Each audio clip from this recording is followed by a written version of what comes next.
Hello and welcome everyone. To my talk, it's the Halloween edition actually, as you can immediately see from the design of the slides. The talk is titled Taming IoT Data, Making Sense of Sensors with SQL Streaming. So it's a rather long title, but I think you can immediately see what we're going to focus on. The focus will clearly be on the stream processing part, like processing data in motion. And I want to share with you an approach for which you can leverage basically what you have learned at one day or another about SQL. So this is the main focus. As for the IoT part itself, it's not the main focus, but some kind of IoT data in the sense of different kinds of sensor readings, telemetry data coming from private households will serve us for the demo part. So I try to put together a stripped down and simplified version of a real-world IoT use case in order to show you during an interactive live demo and some prepared elements, of course, how you can leverage what I'm going to discuss in the first roughly half of this talk. So a few words about myself before we start. So my name is Hans-Peter. I'm currently based in Graz, which is in Austria, so it's not too far away from here. I'm working there as a technical trainer in a company called Netconomy, where we are building large e-commerce solutions for our customers, among of which are some really huge brands as well. I'm doing that part-time there. Besides that, I'm working as an independent engineer and consultant, and I'm working with clients to build modern data architectures, as I tend to call it. What that basically means is that we are using most of the time some form of NoSQL persistence. And of course, there is some event streaming along the lines more often than not. So the concrete technologies I will talk about today will be KSQL or KSQL if you prefer, which itself works closely or is tightly related to Apache Kafka, as we will later see.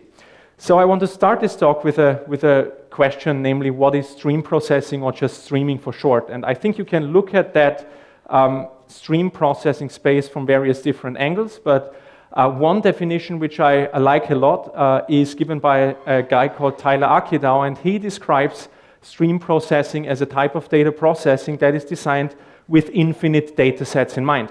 Now again, the important part here is the infinite data sets part. So we have to find ways and means to process like infinite data sets, as it says here. And I think the whole streaming technologies is a big deal these days, and the reason for that is rather simple, that such infinite data sets are basically prevalent across several different industries. So unbounded data sets are all over the place. And this is simply because we can rephrase that and say infinite data sets is what results from unbounded streams of events. And events themselves are literally everywhere. Like most of the time people think about events in terms of technical things.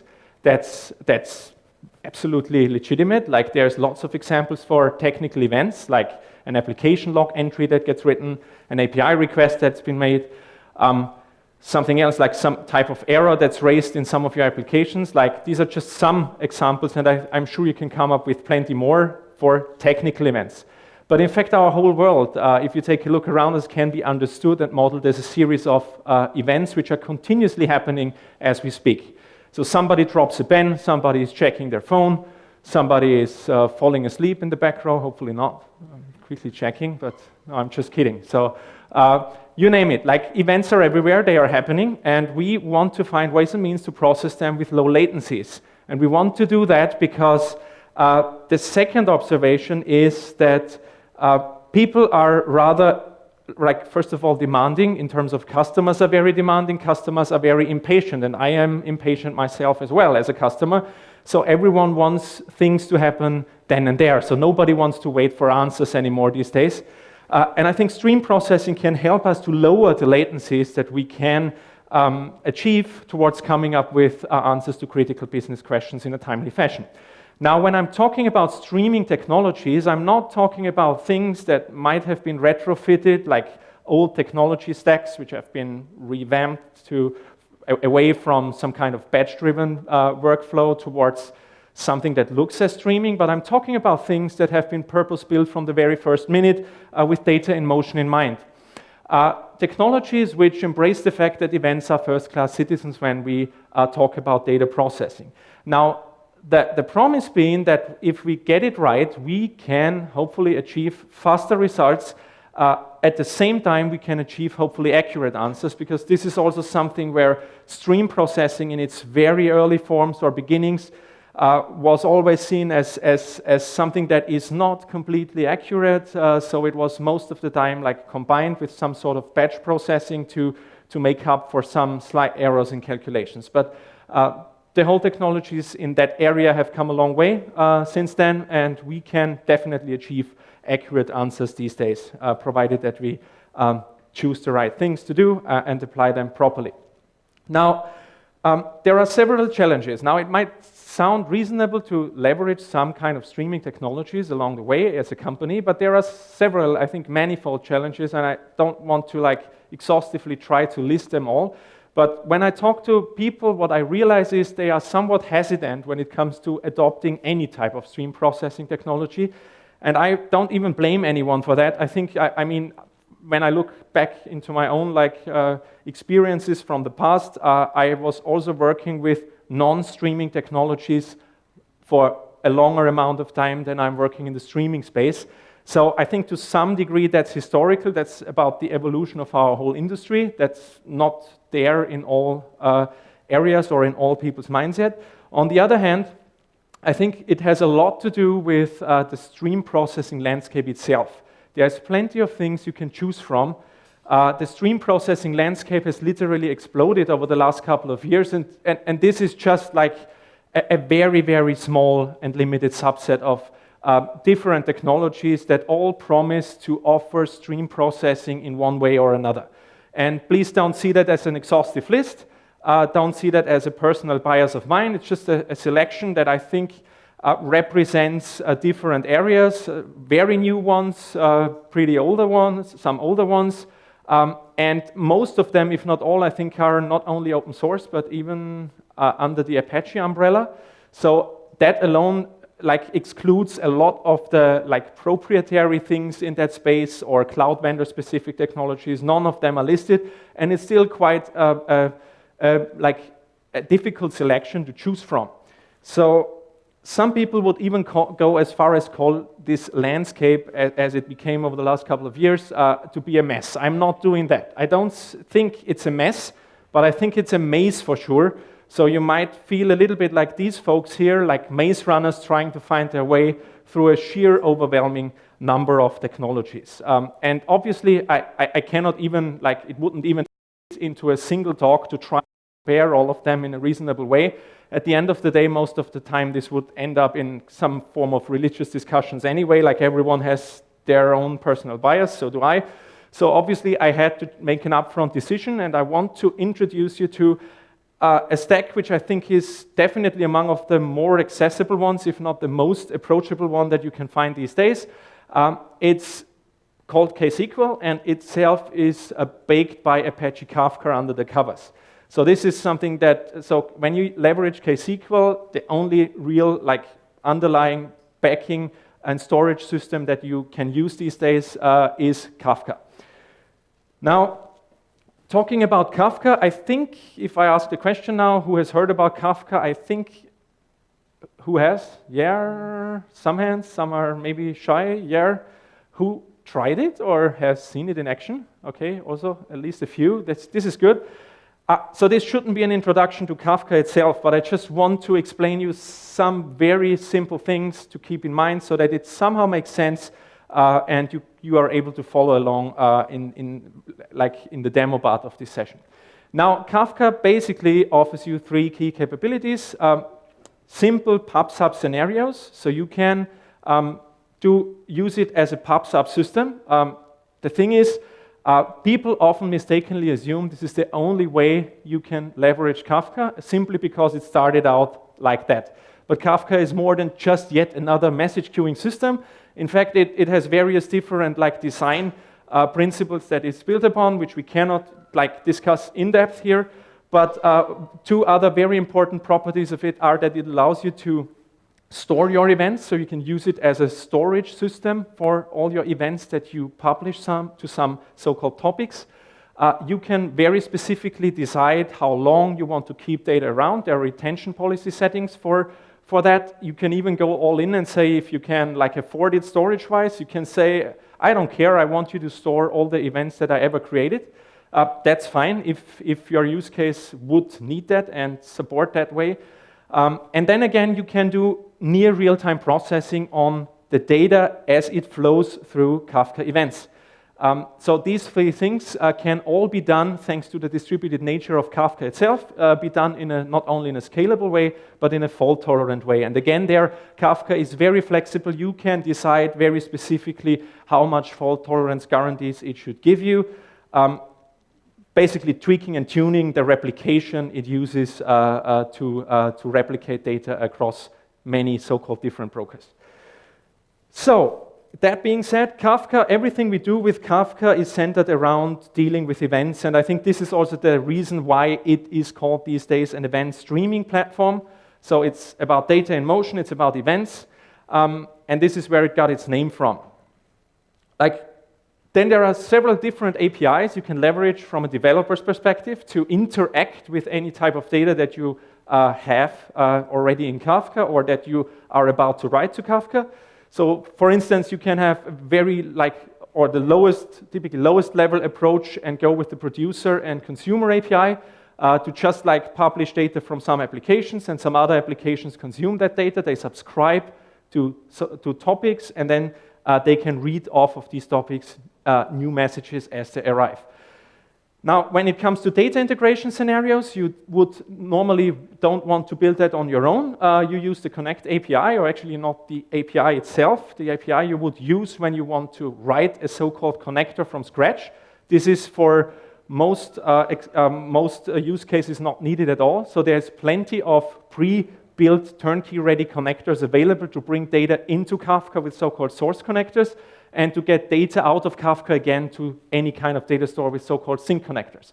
I, for example, have written a sync connector myself for MongoDB, which started out as a community project, and by now, so earlier this year, I think it was in June, it was announced that this code base is now basically merged into the official MongoDB connector for Kafka. So my project at least found some new home, which is good, so then I don't have to care about all the issues, but some others do. So it has commercial baking by now. And this is also what I will probably show you if we have enough time also in the demo. And then you have the stream processing options. There you have the Kafka Streams API, which can be leveraged by developers that know Java or Scala. Well, this is to some degree a limiting factor, and that's why something else has been built, which is called KSQL. And this is also what we're going to focus on for the rest of this talk. The thing is, irrespective of which API you choose, I would argue that basically all the APIs have built with streaming in mind. So all these APIs are for data in motion scenarios. It's just very different flavors, if you want, towards stream processing, and all these APIs give you different building blocks, more primitive ones. If you are lower level, like producer consumer API, you would have to build a lot of things that you want to have from a stream processing framework from scratch, which is not the best idea, and that's why you leverage more high-level approaches like things like Kafka Streams. It has a nice DSL, which allows you to have very convenient operators and fluent API and that kind of thing. Or you could go as non-developers. Like I said, it's a shortcoming that you have to have developer skills to be able to leverage that, and exactly because of that reason, KSQL was born. Now, KSQL is actually the name for two things. It's the name for Kafka's streaming SQL engine, so the actual thing that will run your application, and at the same time, it refers to a declarative stream processing language. And obviously from the name KSQL or KSQL, if you prefer, we can immediately derive that it has something to do with SQL, and it is actually an SQL-like language in terms of what does that mean? Like if somebody says SQL-like, it simply means that in some areas it is compliant to NC SQL, and in some others it deviates and it brought its own concepts and its own terminology and dialect. So pretty much what we see from from some other like traditional database vendors doing with SQL, right? Everyone supports the standard, and then somewhere along the lines, the SQL dialects deviate from that standard, and it's similar here. Now, two things that it promises, even for seasoned developers who would be capable to write Kafka Streams application with the Streams API, it even gives these developers a real productivity boost in terms of it's really hard to beat SQL in terms of conciseness and convenience when it comes to express data processing needs. That's for sure. So you can basically solve the same problem with much, much less code, only declarative code, and you don't need to worry about like any specifics to the Java or Scala API there.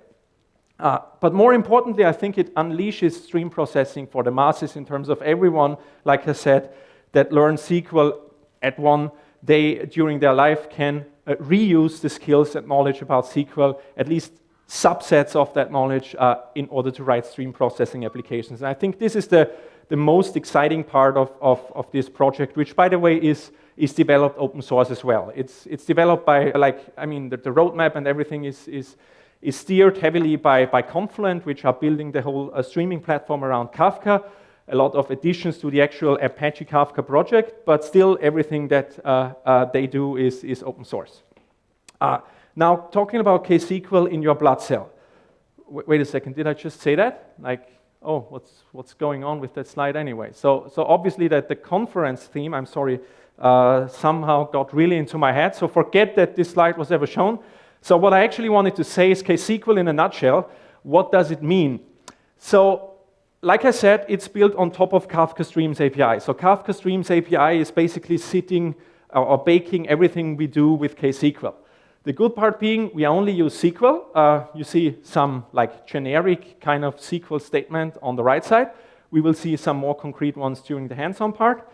And the thing is, when I say SQL, I'm not talking about embedded SQL, like you put a SQL string, put it in some application, like a Java app, and then some miracle will happen and it will start processing stuff. No, it's just the bare SQL statements themselves that you put into a file and that represent your complete application. We will see that later. And because of this fact, it has, I think, that basically the lowest entry barrier that you can think of towards stream processing. Like I said, knowing about writing Java code is one thing. I think you find way more people out there in the wild that are able to write SQL statements. This is a good thing. It gives us familiar syntax, at least in some form similar semantics as well. And we all know that it's very expressive to formulate whatever querying needs we have. Like the usual suspects are there out of the box. We use it to do projections, filters, joins, aggregations. And because we are talking about streaming data, which are unbounded in nature, for certain types of operations, we need to be able to express windows, namely time spans for which certain types of computations should refer to. If anything is missing, and I can guarantee you that when you try to use it, you will reach the point, maybe sooner than later, that something is missing from the actual language that you have, you can extend it easily by means of user-defined functions or user-defined aggregate functions. Now, the thing is, of course, for that part, you have to have developer skills, and in this case, the only option that's supported as of today is writing Java code. So user-defined functions and user-defined aggregate functions. This is what the A stands for here. And soon we will get, hopefully, I've seen a pull request that's already been merged in that regard, so user-defined table functions, which should come most likely in the next real release of KSQL itself. Now, what do we get from KSQL queries again? Like, we get per record streaming with millisecond latencies measured on the actual records themselves. Now, what happens when you write such a statement and send it to a processing instance called a SQL server, a KSQL server, sorry, it's compiled into a Kafka Streams application under the covers, so you don't even see that. Like, this is the thing that is done by the KSQL server itself. And because it basically follows the same execution model under the covers like Kafka Streams does, it supports distributed execution. Namely, your query that you run can span multiple so-called KSQL servers. And then we can decide how we want to run these queries that we write. There is two modes of operation, basically. One is called the interactive mode, and one is called the headless mode. Let's take a brief look on these two modes. Like the interactive mode is literally a playground for like experimenting around with any type of data that you have in Kafka or that gets written to Kafka. The way this works is that the KSQL servers themselves, so in general it's more, in my demo then it will only be one instance, they expose a REST API. And this REST API can be accessed by any means, like anything that talks HTTP can interact and like start and fire off new queries. Ad hoc analytics is the typical usage pattern, like data analysts exploring the data that's there, trying to find out if they can come up with some interesting processing that helps to answer business questions. Users can share, like different data analysts can share, like streams, and as we will later see, we can also define table semantics on top of topics. And you use it during development, basically. This is nothing that you would ever use for running production workloads, of course. The way this works, again, here in an illustration, only using one KSQL server, you access its REST API by any means. There's at least three options. KSQL itself ships with a CLI, like typical terminal CLI application that behind the scenes uses the REST API as well. I will use that during the demo. Then there's something called the Control Center, which is basically a web UI that is built by Confluent. It's not like for production, commercial usage, it's not for free, but you can use it for free in development mode. So as long as you only use it against one server, a single node broker of Kafka, basically, you can use it during a development for free. And any kind of other REST client, of course. Now, in general, I said we can have more than just one server, like to scale and to get fault tolerance. And then they will share the processing, share the workload that needs to be processed by the queries that we send to it. And the way this works is that they just use a special so-called command topic in Kafka, which is basically used for synchronization purposes. This means every query that you write gets persisted into that topic in a sequential form, like you write multiple queries, they end up there one after the other, and then the KSQL servers subscribe to that topic and know basically what should be run and in which order. This is the way that the interactive mode works.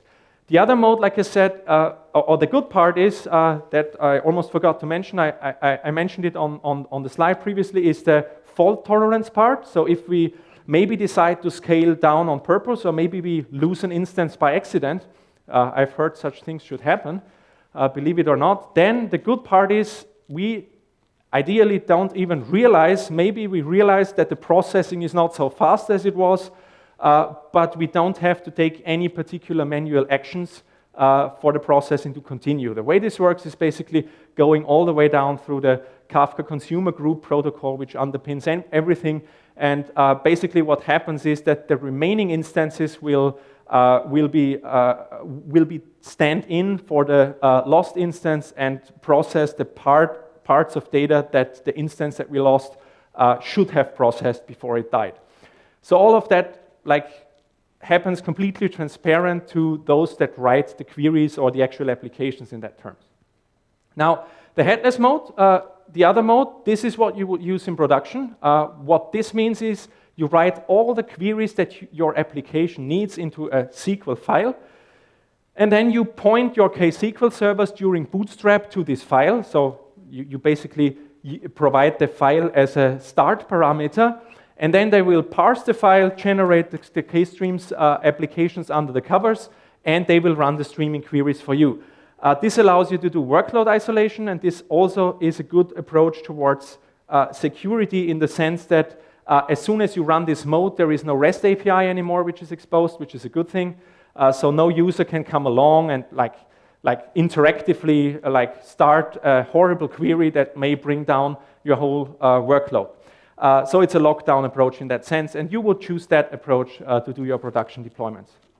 Now, again, this is the only difference. There is no REST API. Every server that is started with the same ID joins a group, a so-called KSQL cluster then, is pointed to the same KSQL application file, which contains all the queries, and then they spin up and start processing away. Of course, they need to be able to talk to the Kafka cluster. So what's important also here, and I hope this is clear enough by this picture, that none of the processing part is actually running on your brokers. So this is running as next to your brokers in completely separate JVM processes. So every KSQL server is just its own isolated JVM process that you start somewhere.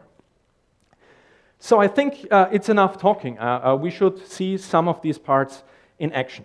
And what I have already done is I brought up everything that the demo needs, but the two steps that I'm going to show you quickly first on the slide again, so that you know what we are going to do. So we have basically two different sources of data. Like one source is about weather data, the other source is about sensor data. When I say sensor data, again, this is sensor data that comes from private households and represents electricity, power consumption in these households, and it represents temperature and heating related things in the respective households. So instead of real life data, what I did is I archived a bunch of data like in summer 2018, and I'm just running two applications that simulate devices here and replay the JSON dump of the real world data that was recorded last summer. So instead of directly writing to Kafka, it's also good to know that you have different options. Like sometimes it's not an approach, especially not in terms of IoT scenarios, to directly use the producer API. You might have a device for which you don't have the resources to run any producer API in any language. So maybe you have the option to use MQTT, or maybe you have the option to use HTTP. For both these things, there are proxies which act, in this case, as a REST proxy, and in this case, as an MQTT proxy. So the devices that talk MQTT don't even realize that they talk to a proxy. They think they talk to an MQTT broker, which then makes sure that the data finds its way into Kafka topics. So once the data is there, we will leverage KSQL to explore it and try to run simple queries. That's the first part of the demo, and let's see how far we can get. So to see that in action, like I said, what I've done is I'm already running like Kafka in the background, and I will start now the data ingestion part, which is the least interesting one. It just like replays data from sensors from the past, like I said. One is the weather data, one is the heating and electricity related data. And as soon as we have some data there, we can start, and I go to that terminal and make the font a little bit bigger so that you should see something. I start the CLI. So we start the CLI, and there we are. Like, as soon as we are there, we can start to explore what we have. Now we can say, for example, show me the topics that are there. And we see a bunch of topics that are internal ones, and we see the topics that we are interested in here, mqtt.iot sensor, rest.weather data, and we see something else, which is metadata about the devices that we get data from into this topic. This is what we will probably use later. So let's say we have no idea what's going on. So we can say print mqtt IoT sensor, and it will start like to consume the data that gets written behind the scenes into the topic and show to us the JSON structures that are ingested as we speak. We can stop that. At the very top, I think we should see that it realizes that what we see is JSON. It can be different serializations. It can support Avro. It can support protobuf. Some things are there to use instead of JSON. But we have JSON here. Now, we could do different things, but printing just the contents as they arrive in the topic is not very useful, and this is actually not what I was referring to when writing queries. This is not a KSQL query in that sense. So before you are able to write queries, what you need to do is you need to define streams based on your topics. And what a stream actually is just an enriched topic by some metadata and some schema information. And we use that schema then to know basically which fields, which data types these fields have, and so on. And this is a little bit longer to type out, which is why I have this statement prepared here. So essentially, the important part is that we say which topic do we want to use to build the stream upon, what is the data format, then we specify which fields we find there and which data types, and we say create stream.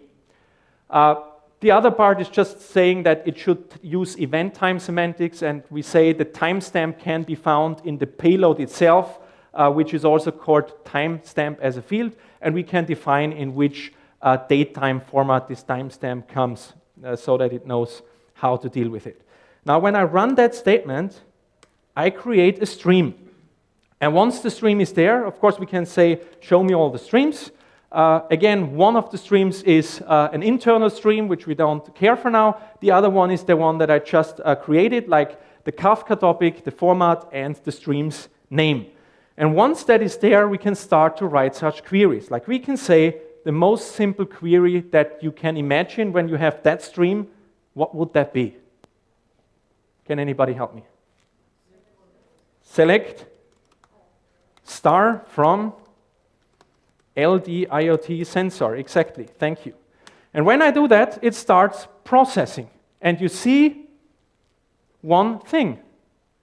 It doesn't stop. And this is because this is a continuous query. It never stops running. It will produce output as new data arrives. So it's not a query like you are used to in database terms that tries to be as fast as possible, calculate everything it should, and come back with the final result. It's a continuously running query. It never stops.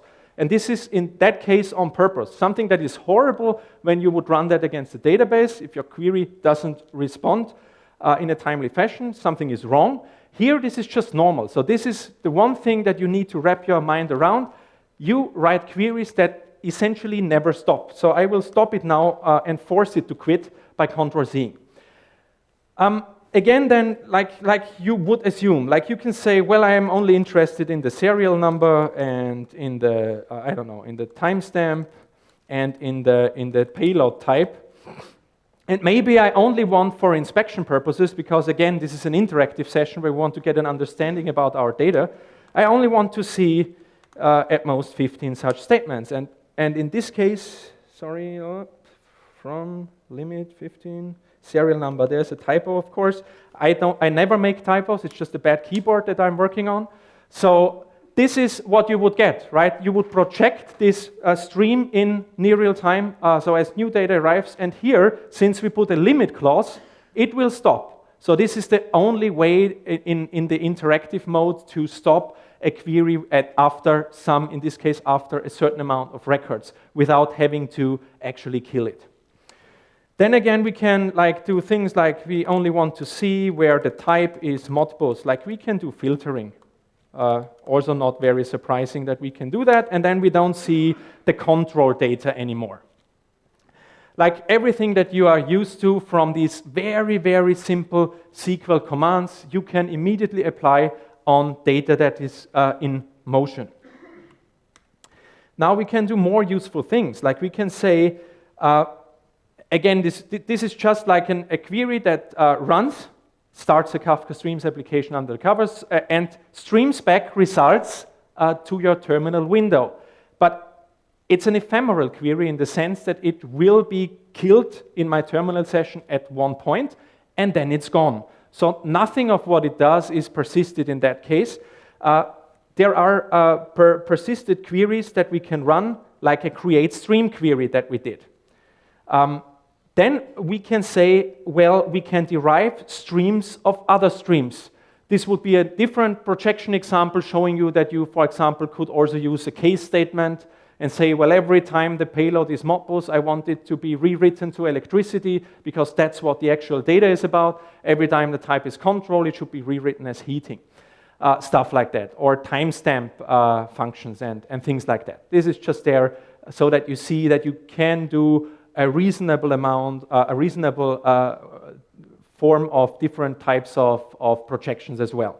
Now what you can do, besides just filtering, which I just did, is you can of course create streams based on other streams. And this is what I actually do here. Like I can say I want to create a stream which only contains heating related data by running this query on the other original stream, which contains both payload types in one stream. and say, well, filter out the contour data, which actually represents the heating data. And if I run these two, of course, you get persisted queries. They are running now. They are not streaming back interactively, but they are instead writing to the Kafka topic behind the scenes that we used during the creation. So it will write to a Kafka topic called LD IoT heating here and LD IoT electricity here. So this is now a job that runs behind the scenes and feeds the new two topics that just got created on the fly behind the scenes by running this statement. So that being said, aggregations. We can do things like simple aggregates. I will just copy that again instead of typing it out. And if I run that aggregate, it's a simple aggregate just counting how many, I will stop it so that you still see the query, counting how many events we have seen for each serial number and payload type so far. And you see that, of course, when we start processing, we will at some point have seen the first event for this serial number, and then we get basically ever-increasing counters for all different types of serial numbers and payload combinations used in the group by statement here. So again, this is a very common thing that you would typically run on a database table. It comes up with one final result here. As new data arrives, it updates the results on the fly. So again, this was just an ephemeral query. I terminated it, so it's not doing anything else anymore. You can take, of course, the same thing then to write these results to topics and do something with some other applications based on the results it continuously computes. Let me go back here. Now, you can do, of course, more things. Like you can say, well, I mean, it's not particularly useful in that sense, but you can use having, you can use between there. In that case, you would say you only want to see those records in the result set where you have anything else than the type embus. Again, the same group operation, but then you say only show me results that where the count, the aggregate then is between 10 and 20. So you won't see the first results, you then see results between 10 and 20, and then you will never see results again because the counter will only ever rise for this total kind of aggregation that we are doing here. It's just there so that you see that you can also use these building blocks that you might know from SQL.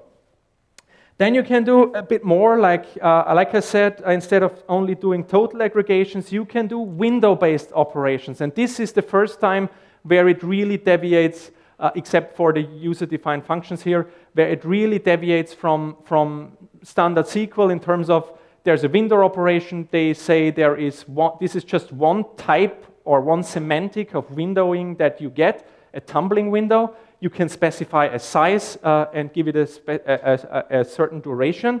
And in that sense, what it will do is it will, based for each device and serial number and each hour of the day, it will compute how many electricity has been consumed based on the event stream that we continuously get. So every hour we start a new window. So this is non-overlapping consecutive 1 hour windows that we are processing in.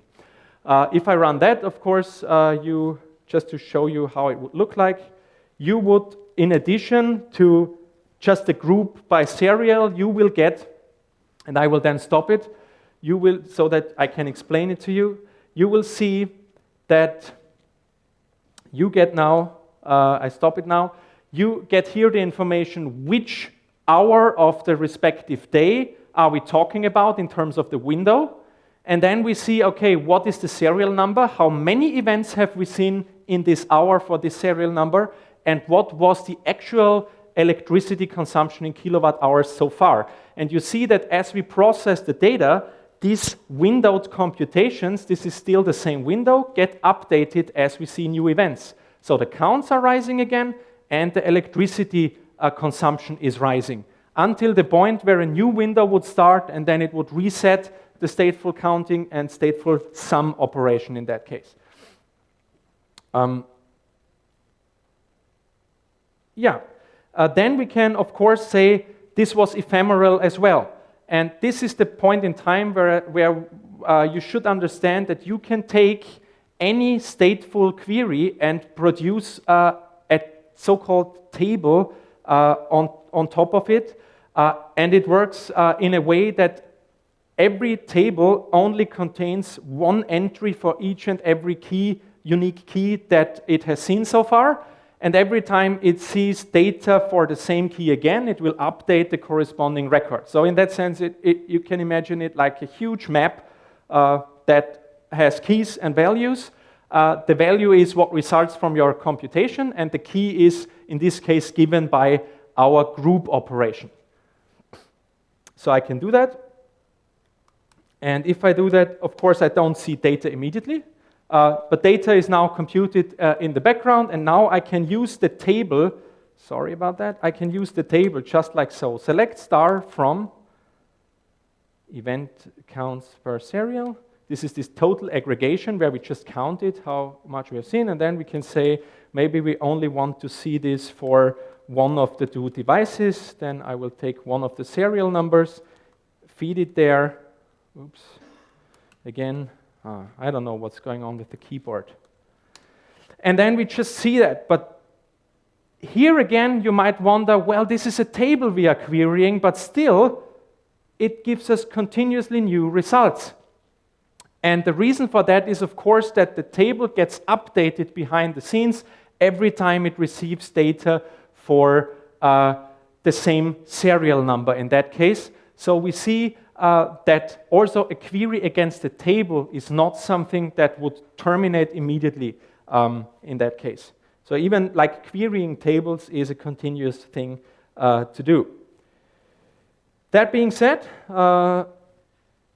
I will quickly move back to that script again and just show you that with a little bit of preparation that we can also directly define tables on top of topics directly. So we don't necessarily have to have a query, but we can say, please interpret anything that happens in a topic as a table immediately. And we can do that, and the way this works is that, again, like every time some record comes along, which has a key that we have already seen in the past, it will update its corresponding value. What I want to do here is I also want to show you that you can partition your data differently in the sense that sometimes you need to make sure that a specific field from your payload is used for partitioning and used in that sense for the key of the record. Every record comes in terms of key value pairs. And the reason for that is that you need to do that if you, for example, want to join a stream to a table. They need to have the same key and need to be partitioned exactly by the same field and have the same also number of partitions behind the scenes. And this is just a preparation that I take the stream, repartition it towards the serial number, and then define a table semantic. And when you do that, you just specify what is the key for the table. Namely, what is your unique property that it should look for in terms of updating records that we have seen from the past. If I run that, then I have the things that I need to, for example, show you. If we have done that, we can then finally do the same thing for the device metadata that I have shown you. And this is, again, just similar queries to the ones that we have just seen. The device metadata contains things like, is a device active? What is the assigned weather station ID and that kind of thing. And if we do that, we can then write a typical join. And again, you see here that a join doesn't look much different from what you're used to. Provided that the data is partitioned correctly, we can say we want to join this stream against a left join between this stream LOT IoT heating and the corresponding table that we have built for the metadata. And this then enriches basically the stream with the metadata information being stored in the corresponding table. So you use that exactly for these purposes of enriching streams of events with further data. And if I do that and then query it immediately afterwards, then you see that we get joint information. We get, I will stop it so that we can better see it. we get, in addition to what we have seen before, we see a description of the device which was not part of the original stream. We see if the device is active, and we see which weather station is assigned to that particular device. Again, these three bits of data were not present in the original stream. They were, the stream was enriched with the table that we built on top of this metadata topic behind the scenes. So I think by now you should have at least a first impression of what it means to use KSQL. And let me quickly go back to my slides for a moment. So if I hope everyone knows the answer to that question. No, it's not a database table that we are querying here because there is simply no such thing as a database table so far.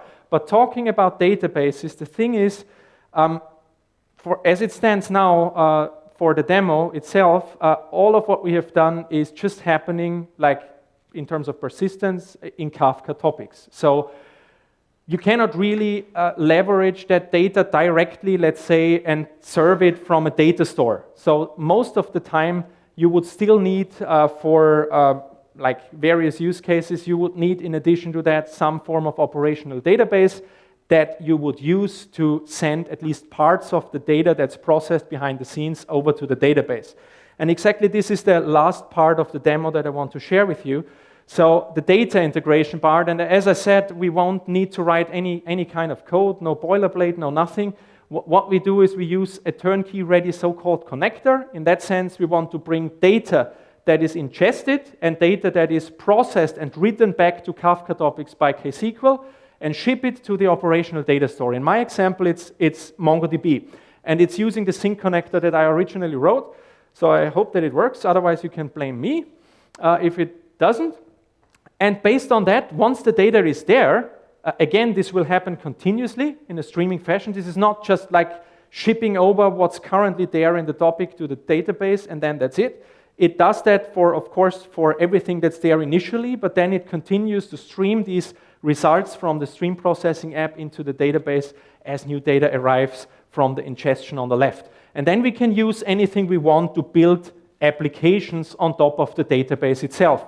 Like a simple form of device control in my demo, if I find the time, and yes, I think we have time for that, we can then show you that we can use, for example, a REST API, a simple application that allows us to deactivate one of the devices we have in this demo. Then it will send the data back from the database, again, using a source connector, ingesting the change of the database into the Kafka metadata topic, which in turn will inform our stream processing app that this device has been deactivated, and then it will stop producing downstream data. So we would not see new data for deactivated devices anymore. And the other part is you can easily then, by all the updates that are happening in the background by the sync connector towards the database, you can easily use this change of all the, in this case, MongoDB documents and serve them, for example, over server-sent events to a live dashboard. And this is what I'm going to show you in this last step. So what I'm going to do is I'm just quitting the terminal session, going back to my demo script here.